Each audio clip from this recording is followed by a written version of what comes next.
محرم جا کر تیار ہو جاؤ، یہاں میں دیکھ لیتی ہوں۔ پریشا سے کچن میں مسلسل کاموں میں مصروف دیکھ کر بولی تو محرم نے سر ہلایا۔ اسے میں بھی کہہ چکی ہوں، اوپر سے ایسی حالت میں لگاتار لگی ہوئی ہے، تھک جائے گی۔ شازیہ بیگم جو کچن میں ہی آ رہی تھی، پریشا کی بات سن کر بولی تو پریشا نے محرم کو ایک گھوری سے نوازا۔ جاؤ تم، اور اب مجھے یہاں نظر نہ آنا، پریشا روب جھاڑتے ہوئے بولی تو محرم مسکراتے ہوئے کمرے کی جانب چل دی۔ ارے آپ کب آئے، مجھے پتہ ہی نہیں لگا۔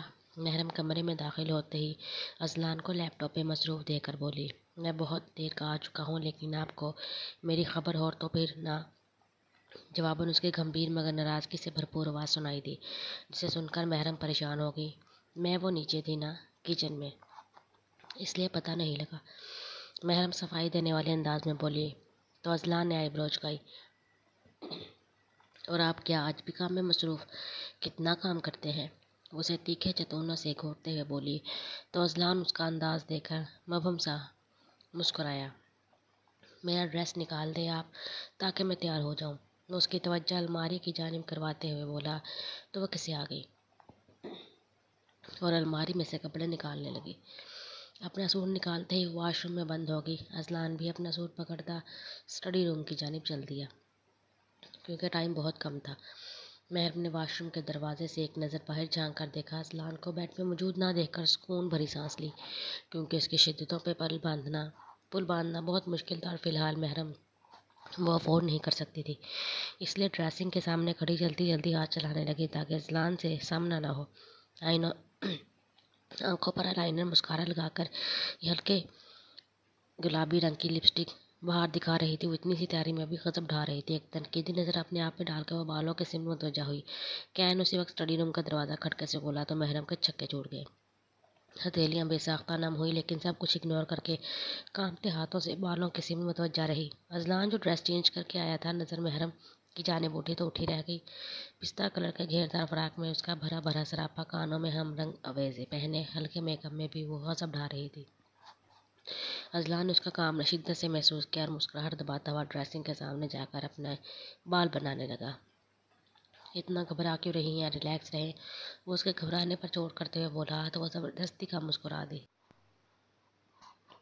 آپ نے اپنی نظریں یہاں رکھیں تو کوئی نہیں گھبرائے گا، وہ بامشکل اپنے لہجے کو مضبوط بناتے ہوئے شیشے کی جانب اشارہ کرتے ہوئے بولی تو اذلان کا قہقہہ لگا کر ہنس دیا، جبکہ محرم نے اسے ہنستا دیکھ بے ساختہ اس کی نظر اتاری، کیونکہ وہ بہت کم مسکراتا تھا۔ کچھ آ کر قہقہے لگانا، وہ محبت پاش نظروں سے اسے دیکھے گی۔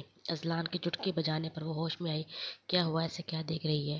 قابو پایا اپنی اداؤں پہ جانا، مجھے بہکنے میں لمحہ بھی نہیں لگنا، وہ میں نے خیزی سے بولا، جبکہ اس کی بات میں محرم کے گال دہکنے لگے۔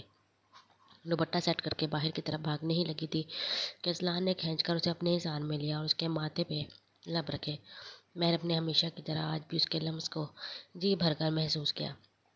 وہ جتنا مرضی اذلان سے بھاگ لیتی، لیکن اسے یہ یقین تھا کہ اسے سکون بھی انہی پناہوں میں آنا ہے۔ اس کے حصار سے نکلتے ہی وہ باہر جانے لگی کہ کچھ یاد آنے پر رکی۔ مسکراتے ہوئے اذلان کے قریب آئی تو اس نے حیرانگی سے محرم کو انگلیاں چٹکاتے دیکھا۔ محرم نے اس کی آنکھوں پر ہاتھ رکھ کر اپنے پاؤں اوپر اٹھائے اور اس کے گال پہ اپنے لب مس کیے اور بھاگنے کے انداز میں وہاں سے باہر نکلی، مبادا اذلان پکڑ نہ لے، جبکہ اس کی پیش رفت پہ اذلان کئی لمحے ساکت رہ گیا۔ یکدم ہوش آنے پر اپنے گال پر ہاتھ رکھا اور سر جھٹکتے ہوئے دلکشی سے مسکرا دیا۔ اذا یہ ٹھیک سے بند نہیں ہو رہا، کر دو۔ فریش ہو کر باہر آتے عفان نے اسے دیکھتے کہا، جو ڈریسنگ ٹیبل کے سامنے کھڑی جانے کیا کر رہی تھی۔ کیا بند کرنا ہے، کر لینا، دیکھیں میں مصروف ہوں، وہ مصروف انداز میں اپنی جیولری پہنتی ہوئی بولی۔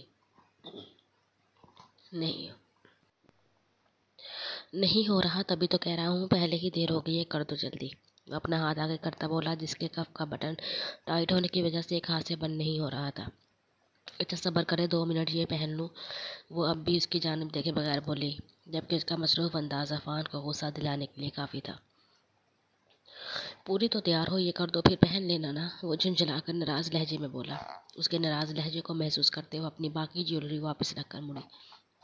لائیں دیں ہاتھ، اس نے مڑتے ہی کہا، جبکہ وہ ایزا کو دیکھتے ساکت رہ گیا۔ ٹی پنک کلر کی لانگ ٹیل میکسی پر ولیمے کی نسبت سے لائٹ میک اپ اور جیولری کے نام پر گردن میں نازک سا سیٹ، بالوں پر تاج جس کے اوپر سے ہی دوپٹہ سیٹ کیا ہوا تھا۔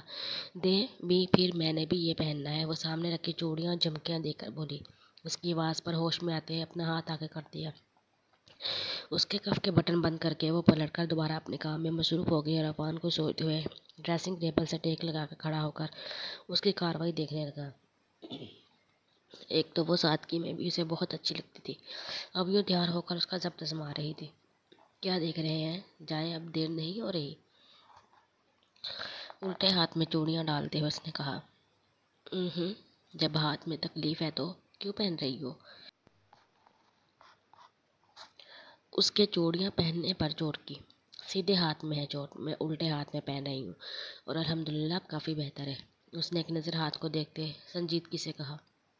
آپ جائیں، ریڈی ہو جائیں، دیر ہو رہی ہے۔ اسے باقی کی چوڑیاں اٹھاتے دیکھ وہ جلدی سے بولی۔ جا رہا ہوں، سنجیدگی سے کہتے اس کا ہاتھ تھاما۔ ایزا نے ایک نظر اسے دیکھا جسے جانے کیا ہوتا تھا، پل میں سنجیدہ، پل میں شوخ۔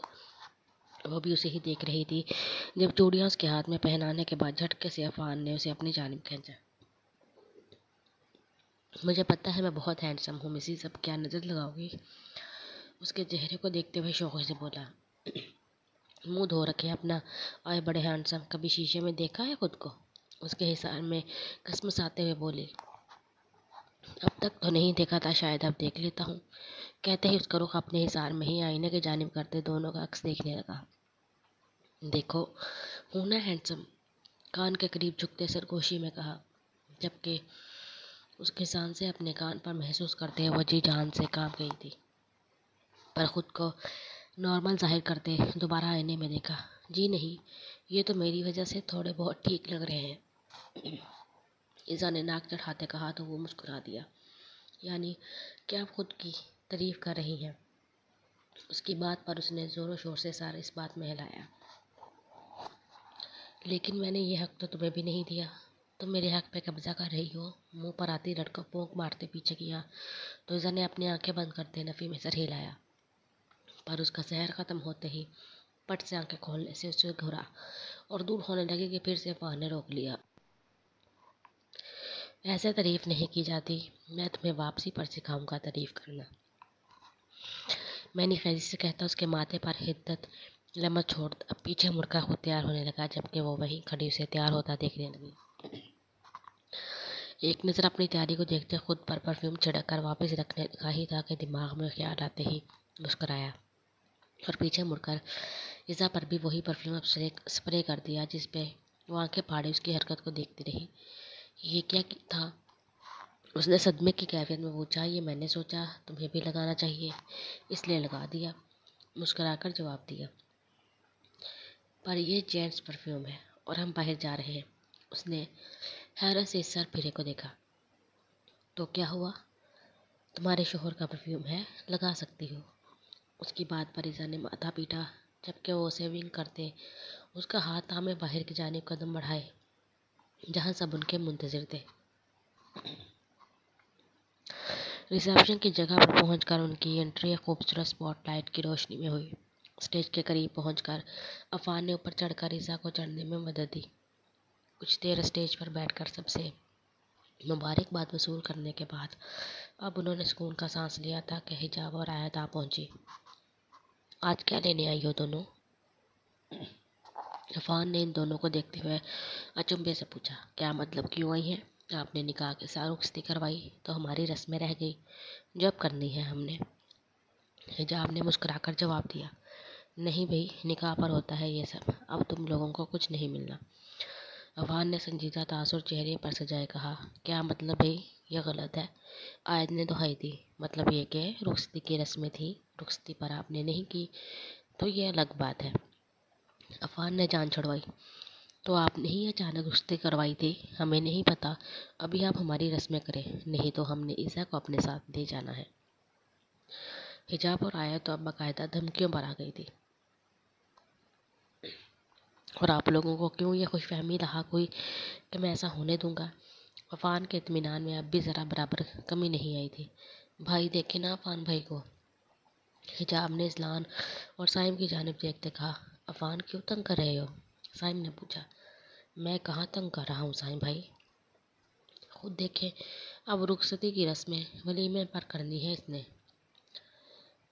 عفان کے پاس بھی جواز تھا، تو اچانک رخصتی کوئی ہمیں نہیں پتا، ہم نے رسم تو کرنی ہے، اب آپ ایسے ہی مان جائیں ورنہ آپ کی دلہن تو ہے ہی ہماری۔ آیت نے دوبارہ سے بات دہرائی، جبکہ اس کی بات سن کر سب مسکرا دیے۔ اچھا بار بار دھمکیاں تو نہ دو ظالموں۔ عفان نے سیز فائر کرتے ہوئے ان کی بات مانی اور خوشی سے جھوم اٹھی۔ رسم کرنے کے بعد اسٹیج سے اتر کر آئے تحریم بیگم اور اپنی ماما کے پاس کھڑی کچھ بات کر رہی تھی کہ اچانک سے بہت زور سے چکر آیا تو وہ لڑکھڑا کر وہیں بیٹھ گئی۔ کیا ہوا ہے، ٹھیک ہو؟ تحریم بیگم نے پریشانی سے پوچھا۔ جی ماما، صبح سے طبیعت کچھ ڈاؤن ہے، آپ فکر مت کریں، اس نے مسکرا کر سر تھامے ہی جواب دیا تو انہوں نے تفتیش سے اسے دیکھا۔ کیا کچھ ایسا کھایا تھا جس سے طبیعت خراب ہو؟ اب کیا عالیہ بیگم نے پوچھا۔ نہیں ماما، آپ لوگ فکر نہیں کریں، ٹھیک ہوں، بس چکر آ رہے ہیں۔ اس کے کہنے پر وہ کچھ نارمل ہوئی۔ ڈاکٹر کی ضرورت ہے تو چلیں، میں سائم سے کہتی ہوں۔ نہیں ماما، اس طرح اچانک جانا مناسب نہیں، اور ویسے بھی وہ کسی کام سے گئے ہیں باہر، پریشان ہو جائیں گے۔ آیت نے بات سنبھالی۔ چلو ٹھیک ہے، لیکن گھر جا کر لازمی ڈاکٹر کے پاس چلی جانا۔ انہوں نے تنبیہ کی کہ اس کی طبیعت کے جو آثار تھے ڈاکٹر کے پاس جانا ہی تھا۔ ان کی بات پر مسکرا کر سر کو ہاں میں جنبش دی اور واپس اسٹیج کی جانب چل دی۔ اسٹیج پر چڑھ کر پھر ایان نے اسے تھاما کہ وہ دوبارہ گرنے لگی تھی۔ دھیان سے آئے تبھی گر جاتی تو۔ ایان کے کہنے پر سب اس کی جانب متوجہ ہوئے۔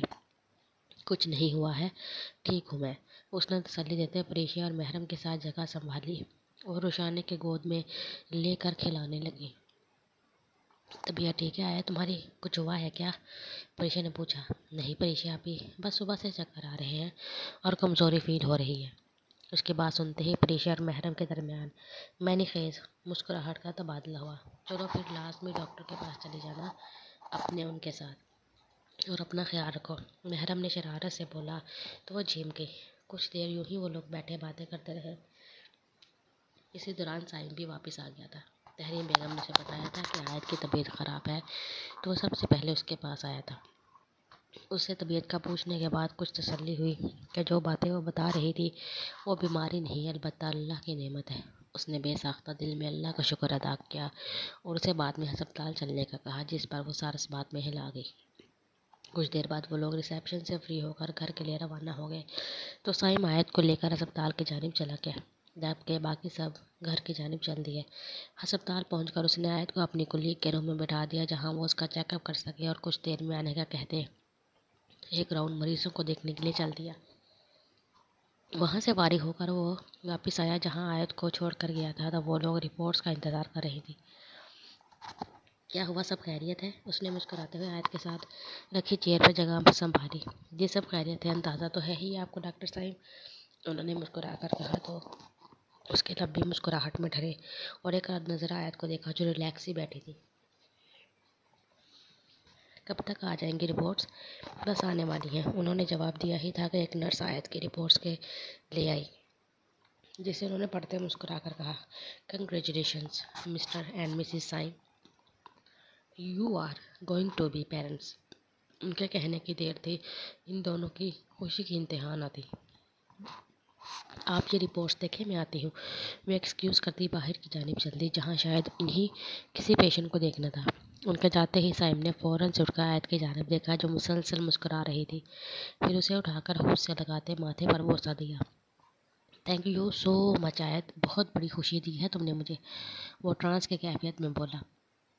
میں ایسے ہی تھینک یو نہیں دوں گی، مجھے گھمانے لے کر جائیں گے آپ؟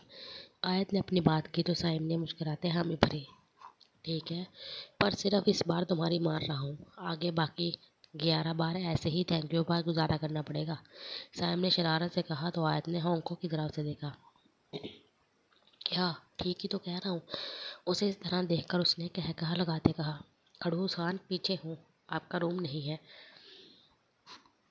اس نے کہا تو وہ پیچھے ہوا۔ کچھ دیر بعد ڈاکٹر سے مصافحہ کرتے اور سارا ڈائٹ پلان لیتے وہ لوگ گھر کی جانب چل دیے۔ جہاں باقی سب بھی ان کی آمد اور اس خوشخبری کے منتظر تھے۔ سب کو واپسی کی راہ لیتے دیکھ حجاب جلدی سے ایان کے پاس پہنچی، مبادا اسے چھوڑ ہی نہ جائے۔ ان کے بیچ طے ہوا تھا کہ ولیمے سے واپسی پر ایان نے اسے آئس کریم کھلانے جانا تھا۔ ایان چلے؟ ایان کے پاس آتے ہی وہ جلدی سے بولی، ایسے چلنا ہے تم نے آئس کریم کھانے؟ وہ اس کے ہیوی ڈریس کو دیکھ کر بولا، تو اس میں کیا مسئلہ ہے، ٹھیک تو ہے؟ اس کے کہنے پر ایان نے گھورا، او میری ماں، آئس کریم کھانے جانا ہے، یاد ہی میں نہیں۔ اس نے وضاحت دی، اچھا چلو ہم گاڑی میں ہی کھا لیں گے، آج میں ڈیلے نہیں کرنے والی، چلو اب۔ اسے بازو سے پکڑ کر کھینچتے ہوئے گاڑی کی جانب چل دی تو ایان بھی سر جھٹک کے اس کے ساتھ چل دیا۔ اپنے پیرنٹس کو وہ پہلے ہی کہہ چکے تھے کہ ایان حجاب کو ڈراپ کر دے گا، کیونکہ اس نے ڈیل کی تھی تو اسے پوری بھی کرنی تھی، ورنہ حجاب نے گھر کو سر پر اٹھا لینا تھا۔ اس کی بات پر سب نے انہیں ہاں تو کہہ دیا تھا، پر جلدی آنے کی تاکید کرنا نہیں بھولے۔ آئس کریم پارلر کے سامنے گاڑی روکتے ایان نے آئس کریم آرڈر دے دی۔ آئس کریم آنے تک وہ لوگ آپس میں باتوں میں مشغول رہے۔ آئس کریم آئی تو ایان نے حجاب کی جانب بڑھائی، جس کو اس نے خوش ہوتے تھام لیا۔ او ایان، یو آر گریٹ، مسکرا کر کہتی آئس کریم کھانے لگی، جبکہ وہ اسے دیکھ کر مسکرا اٹھا۔ تم بالکل بچوں کی طرح کھا رہی ہو، ذرا منہ دیکھو اپنا، ایان نے ہنستے ہوئے کہا۔ تو کیا مطلب ہے تمہارا، میں بچی ہی ہوں ابھی؟ حجاب نے منہ بسورا، ہاں تم تو بوڑھی ہو کر بھی بچی ہی رہو گی۔ اس کے کہنے پر حجاب نے کہکہا لگایا، یہ لو صاف کرو اپنا منہ، ٹیشوز کی جانب بڑھاتے ایان نے کہا۔ حجاب نے ایک نظر اپنے دونوں ہاتھوں کو دیکھا، جس میں کپ اور دوسرے میں آئس کریم سے بھرا چمچ تھا، پھر ایان کی جانب دیکھا اور چہرہ آگے کیا، تم کر دو، اب میں اس کو کہاں رکھوں؟ حجاب نے منہ بنایا تو ایان نے سر جھٹکا، رخ اس کی جانب کرتے ٹیشو سے اس کا چہرہ صاف کیا، پھر سنجیدگی سے پیچھے ہوا، جلدی ختم کرو پھر چلتے ہیں۔ اس کے سنجیدہ ہونے پر حجاب نے ٹیڑھی نظروں سے اسے دیکھا، پھر کندھے اچکاتے اپنی آئس کریم میں مصروف ہو گئی۔ آئس کریم مکمل ہوتے ہی ایان نے گاڑی خان ہاؤس کی جانب بڑھا دی۔ اف، یہ آفس کے لوگ تو پیچھے ہی پڑ جاتے ہیں۔ آفس کے کچھ کولیگز عفان کو شادی کی مبارکباد دینے کے لیے گھیرے بیٹھے تھے، اور اب بڑی مشکلوں سے جان چھڑوا کر وہ کمرے کے پاس پہنچا تھا۔ کل تو سارا ٹائم ناراضگی میں گزر گیا، اصل ویڈنگ نائٹ تو آج ہوگی۔ عفان تو خوشی سے پھولے نہیں سما رہا تھا۔ اس نے جیسے ہی کمرے کا دروازہ کھولا، گلاب کی خوشبو نے اس کا استقبال کیا۔ واہ میرے یار، تو میرا غرور ہے، میرے کہنے سے پہلے ہی اتنا اہتمام کر دیا۔ بیڈ کو گلاب کے پتیوں سے سجایا گیا تھا، سائڈ ٹیبل پر موم بتیاں جل رہی تھی، یہ سارا اہتمام ایک خوابناک ماحول پیش کر رہا تھا۔ وہ ایک نظر گھونگھٹ نکالی بیٹھے ایزا کو دیکھ کر جی جان سے مسکرایا اور مضبوط قدموں سے اس کی جانب بڑھنے لگا۔ کیسی ہو جانے من؟ وہ اس کے پاس بیڈ پر بیٹھتا ہوا بولا، لیکن اس نے کوئی جواب نہ دیا۔ تو عفان پہلے تو حیران ہوا، پھر کچھ سوچ کر لوفرانہ انداز میں مسکرایا، پھر نہ جانے کیا ہوا یکدم کھڑا ہو کر ناچنے لگا۔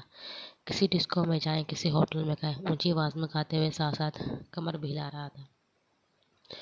گھونگھٹ میں بیٹھی اس نے حیرت سے آنکھیں پھاڑے عفان کو دیکھا، جسے ایک دم سے نہ جانے کون سا دورہ پڑ گیا تھا۔ آج لگتا ہے میں ہواؤں میں ہوں، آج اتنی خوشی ملی ہے۔ وہ کہتے کہتے اس کا گھونگھٹ اٹھانے لگا، لیکن اس نے مضبوطی سے اپنا گھونگھٹ پکڑ لیا۔ یار آج بالکل بھی نہیں، آج میں یہ بالکل نہیں ہونے دوں گا۔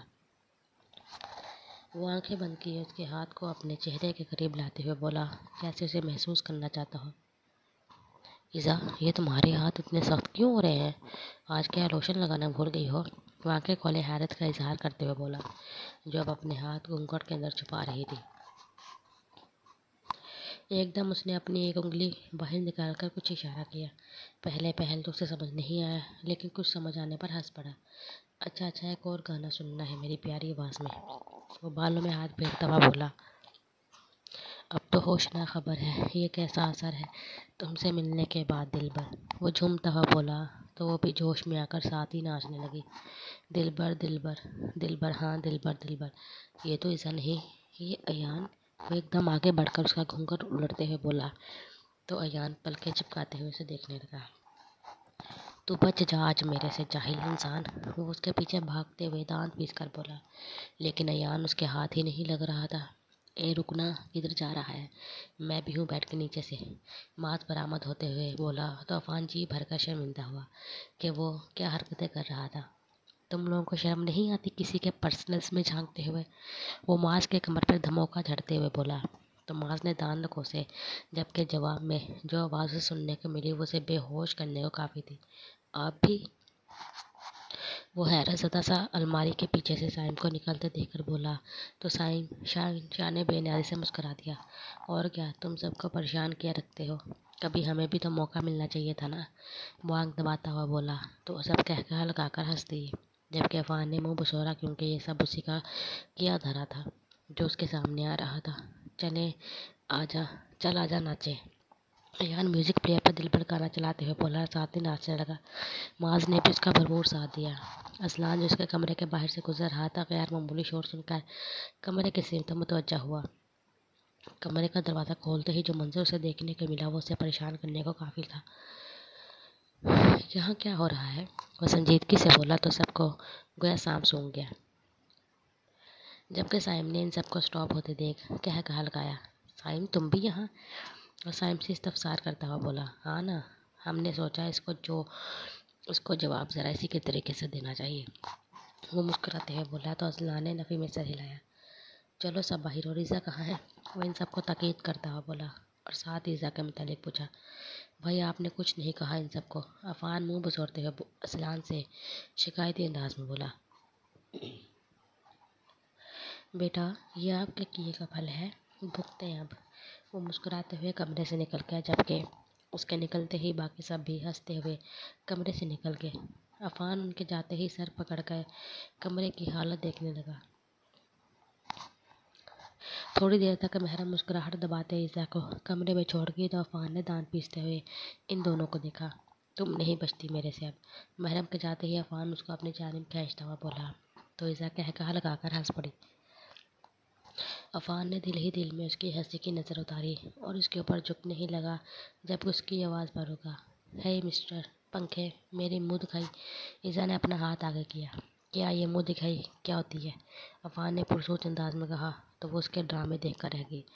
آپ زیادہ ڈرامے نہیں کریں، دے میری منہ دکھائی۔ ایزا نے منہ بناتے اسے پیچھے کرنا چاہا پر عفان نے اس کی کوشش ناکام بنا دی۔ مجھے پنکھا بھی کہنا ہے، منہ دکھائی بھی لینی ہے، ناٹ فیئر، عفان نے سنجیدگی سے کہا۔ تو آپ دیں نا، پھر نہیں کہوں گی۔ عفان کو سنجیدہ ہوتے دیکھ وہ فوراً بولی، مبادہ کہیں واقعی اس نے نہ دی پھر؟ پکا؟ پکا نا مسٹر پنکھے؟ اوپس، مطلب عفان۔ ایزا نے جلدی سے تصحیح کی، اب پنکھا نہیں تھا فان، مطلب تو وہی ہو گیا نا، چھوڑو منہ دکھائی کینسل۔ عفان نے اسے گھورتے ہوئے کہا، او ہو میں نے فان کہا، مطلب آپ کا نک نیم، پنکھا تھوڑی بولا۔ ایزا نے اپنی نرالی منطق جھاڑی، اچھا میں سمجھ گیا۔ عفان نے دوبارہ اسے بولتے دیکھ کر کہا، پھر الماری سے ایک ریڈ مخملی ڈبیا نکال کر اس کی جانب بڑھائی۔ یہ کیا ہے؟ ایزا نے تجسس سے پوچھا۔ دیکھ لو خود، کہہ کر عفان اس کے تاثرات دیکھنے لگا۔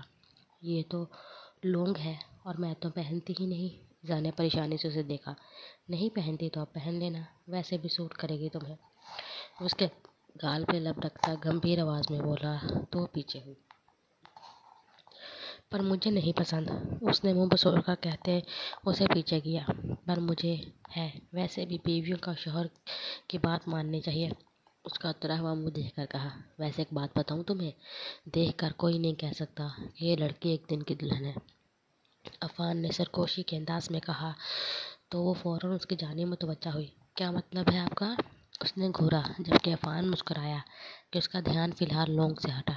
مطلب یہ کہ دلہنیں شرماتی ہوئی رہتی ہیں اور ایک میری دلہن ہے، کیسے سکون سے بیٹھی مجھے گھور رہی ہے۔ اسے جواب دیتے ہی عفان بیڈ پر گرنے کے انداز میں لیٹا تو ایزا سب جیسی تھوڑی ہے ایزا تو ابھی اس کا جملہ پورا ہوتا کہ عفان نے اس کا ہاتھ کھینچ کر اپنے پر گرایا۔ آؤچ، کیا کر رہے ہیں، پیچھے ہوں۔ اس کے سینے پر ہاتھ رکھتے پیچھے ہونا چاہا جب عفان نے اس کے گرد حصار بناتے کروٹ دے کر اسے بھی بیڈ پر لٹا دیا۔ میں کوشش کر رہا ہوں کہ میری تمہیں شرماتا دیکھنے کی خواہش پوری ہو جائے، بے باکی سے کہتے اس کے نقوش کو چھونے لگا۔ فان، پیچھے ہونا، مجھے چینج کرنا ہے۔ اس نے بہانہ بناتے عفان کو پیچھے کرنا چاہا، جبکہ وہ اس کی مزاحمت پر پوری طرح اس پر حاوی ہوا۔ اب آواز نہیں آئی، سنجیدگی سے کہتے اس کی گردن میں چہرہ چھپایا، جس پر وہ کسمسانے لگی۔ تو عفان نے گھوری سے نوازا۔ اس نے کچھ کہنے کے لیے لب واقع یہی تھے کہ عفان نے اس کی نہ سنتے ہوئے شدت بھری جسارت کر دی۔ کچھ دیر تک روم میں مینی خیزی چھائی رہی۔ جب وہ پیچھے ہوا تو ایزا نے گہرے سانس لے کر خود کو پرسکون کرنے کے بعد چہرے پر گھلی سرخی کو غصے کا خول چڑھاتے اسے گھورا، جس پر وہ مسکرا کر اس پر جھکا اور اسے خود میں سمیٹ لیا۔